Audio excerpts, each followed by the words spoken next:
Hello guys, तो अपना question क्या है देखिए। The value of the expression cosec 75 plus theta minus secant 15 minus theta minus tangent 55 degree plus theta plus coat 35 degree minus theta. अब ये कितना बड़ा दिख रहा है देखने में, है ना? इसका कितना बड़ा देखो। अब तो वही देखो 75 प्लस थीटा है और 15 माइनस थीटा है।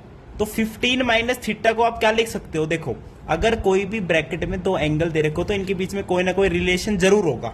अब जो 15 माइनस थीटा है इसको मैं क्या लिखता हूं? देखो, सीकेंट 15 माइनस थीटा है तो इसको मैंने लिख दिया 90 डिग्री माइनस और ये वाला एंगल।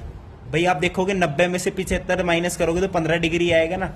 तो देखो 90 माइनस 75 प्लस थीटा। अब ये देखो, अब इसको अंदर ही अंदर सोल्व करो। 90 माइनस 75 कितना होगा? 15 होगा और माइनस थीटा हो जाएगा तो 15 माइनस थीटा डिग्री बन गया। यानी इस एंगल को हम ये लिख सकते हैं, कोई दिक्कत वाली बात नहीं। अब secant 90 minus theta is cosecant theta and cosecant theta is क्या है यहाँ पे? 75 डिग्री प्लस थीटा। यानी ये और ये सेम बन गया। एंड जब सेम चीज को माइनस करते हैं तो आंसर क्या आता है? 0 आता है। तो ये दोनों टर्म सोल्व होगी।